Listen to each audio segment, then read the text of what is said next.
द्वारे सरकार का मतलब क्या होता है? Government in your door step, at your door step. तो सरकार आपका दरवाजा पर आना है तो भीड़ क्यों होगा?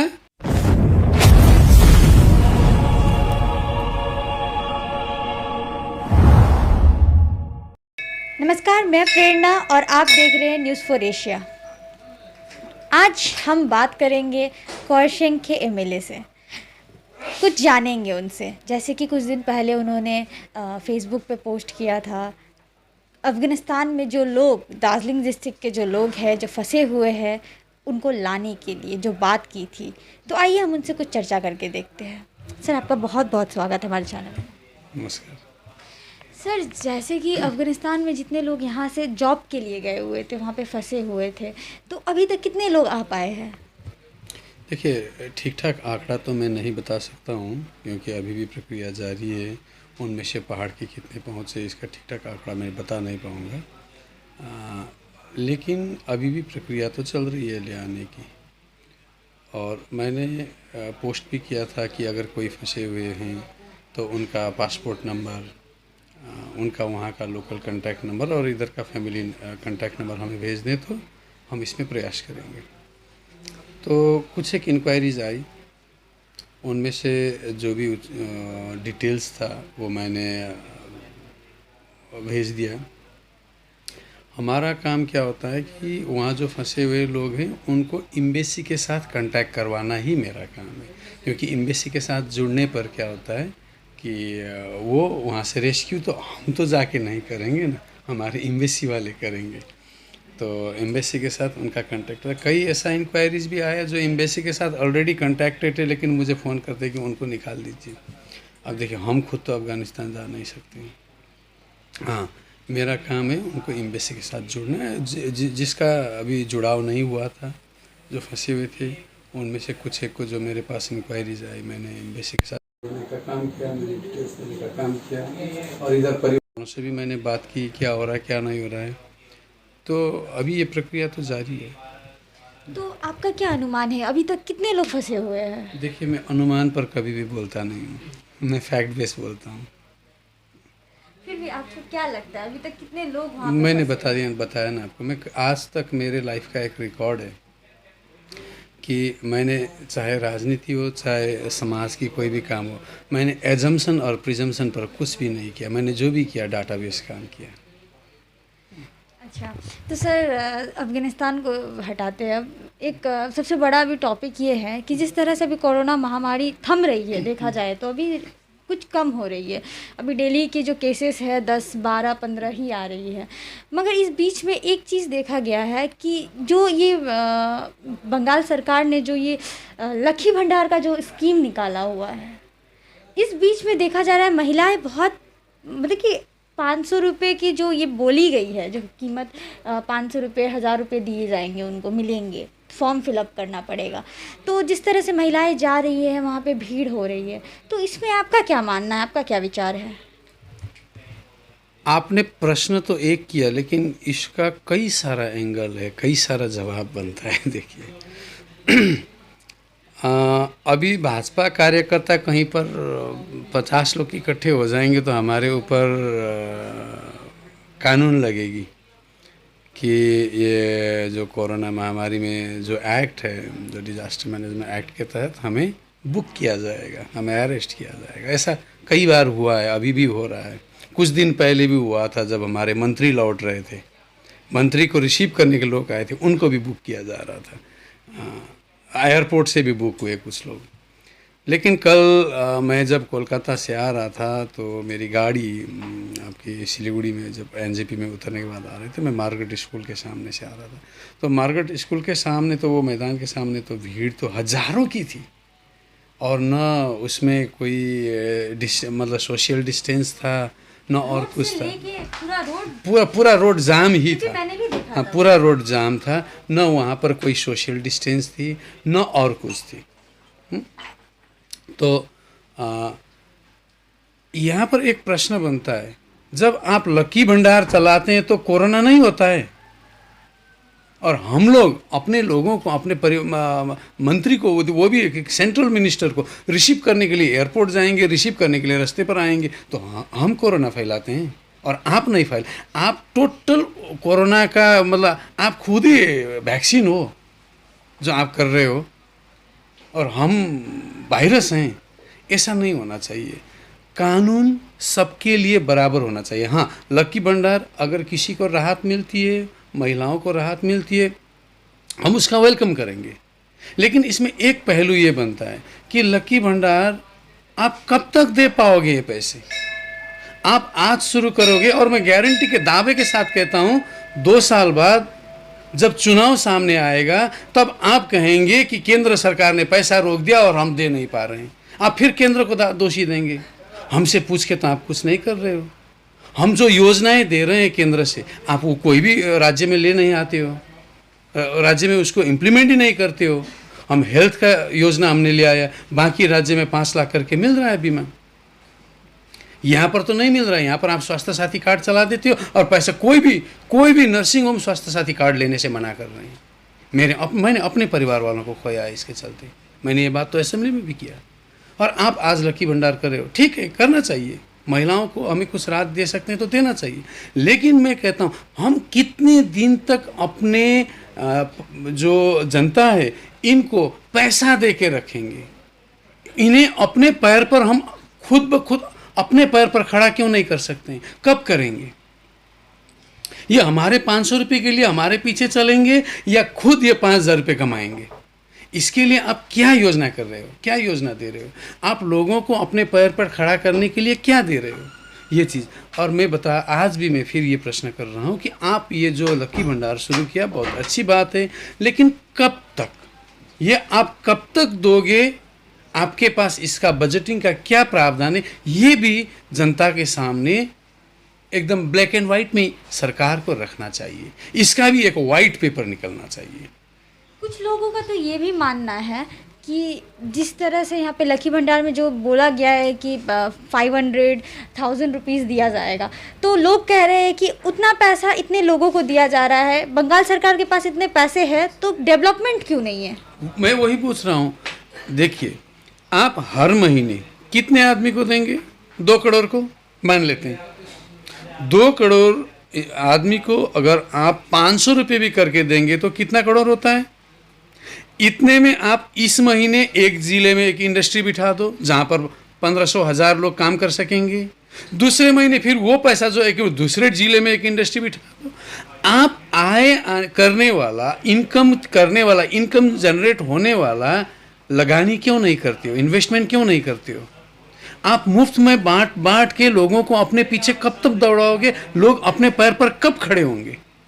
देखिए, एक राज्य चलाना दूर की सोच होनी चाहिए।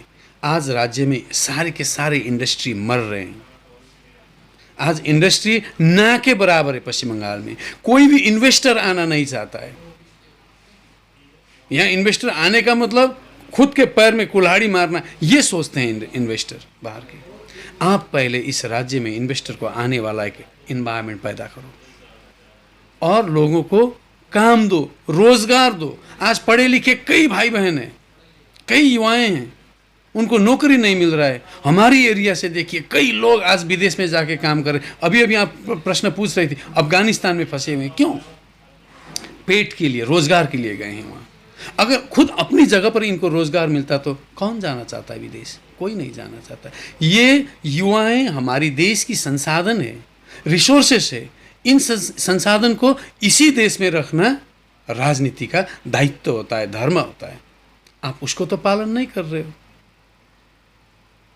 तो सर देखा जा रहा है, बात यहाँ पे ये बात है कि लास्ट ईयर जिस तरह से लापरवाही की गई थी, दुर्गा पूजा से जो गणेश चतुर्थी आई, दुर्गा पूजा, तो इस वक्त लोग ना मास्क हटाने लगे थे, तो लोगों में कोरोना संक्रमित लोग होने लगे थे। दिसंबर से स्टार्ट हुआ था, मार्च से लॉकडाउन लगा दिया गया था। तो जिस तरह से फिर से ये रिपीट किया जा रहा है, लकी भंडार के तौर पे देखा जाए तो लकी भंडार को ही ले लेते हैं। इतनी भीड़ की जा रही है, उसमें अगर एक भी कोरोना संक्रमित लोग रहेंगे तो पूरा जितने भी कैंप में आए हुए हैं सबको फैलेगा। तो इसमें आप क्या कहना चाहेंगे कि 2022 में भी ऐसा सिचुएशन आ सकता है? देखिए, वैसे वैक्सीनेशन भारत सरकार सबको वैक्सीनेट करने की जो योजना लेके आगे बढ़ रही है, उसमें काम रिज़ल्ट अच्छा ही है। अभी बहुत लोगों को वैक्सीन हो रहा है और होगा भी। कहीं कहीं कुछ आशंका है, कहीं कहीं किसी राज्य में जाली वैक्सीन भी हुआ, इसका भी अब मैं नाम नहीं लेना चाहता हूँ। बावजूद जो सरकार की अपनी योजना है, भारत सरकार की वैक्सीन करने की, ये योजना अच्छी तरह से चल रही है। तो हम आशा करते हैं आने वाले दिनों में ये वैक्सीन के चलते कोरोना महामारी का संक्रमण जो है थोड़ा कम हो जाए। लेकिन इसका मतलब ये नहीं है मैं वैक्सीनेटेड हूँ, इसका मतलब मैं भीड़ इकट्ठा करूँगा, ऐसा नहीं होगा। मैं वैक्सीनेट होने के बावजूद मैं कोरोना का कैरियर बन सकता हूँ। मेरा कपड़ा तो वैक्सीनेट नहीं है, मेरा हाथ में जो सामान है वो तो वैक्सीनेट नहीं है। मैं वैक्सीनेट हूँ, मेरी शरीर अंदर से वैक्सीनेट है, बाहर से तो नहीं है। तो मैं कोरोना का कैरियर बन सकता हूँ।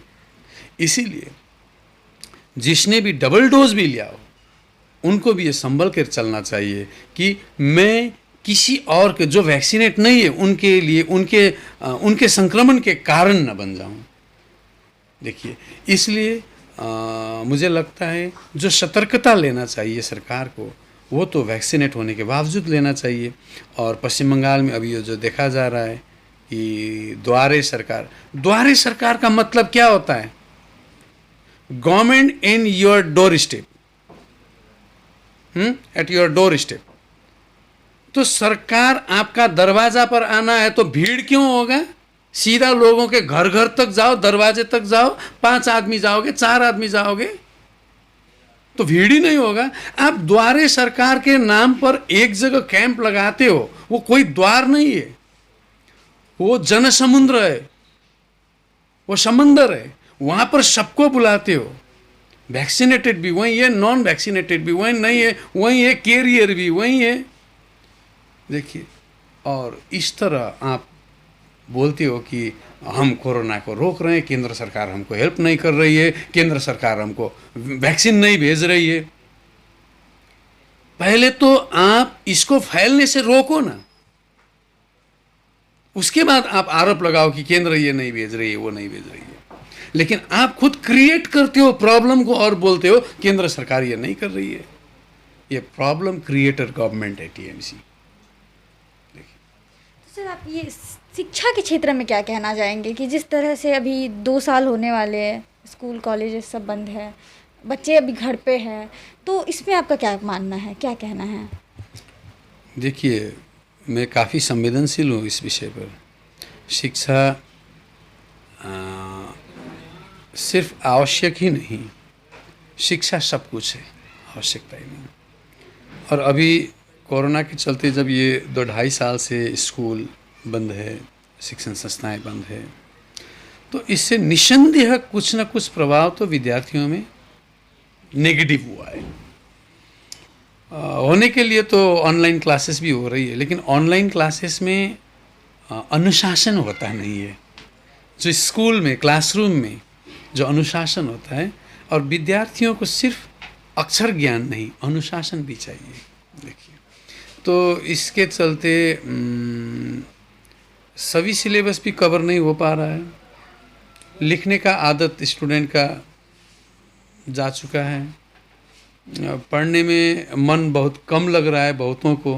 मैं एवरेज की बात कर रहा हूँ। सिलेबस में देखा जाए तो सिलेबस में भी कटौती की जा रही है। सिलेबस में कटौती की जा रही है। तो जो बच्चे आंशिक जो ज्ञान होता है, जो प्रॉपर ज्ञान वो नहीं ले पा और रहे हैं। यही, तो इसमें देखिए कोरोना के चलते शिक्षा में काफ़ी नेगेटिव इम्पैक्ट हुआ है, इसका नकारात्मक प्रभाव रहा है।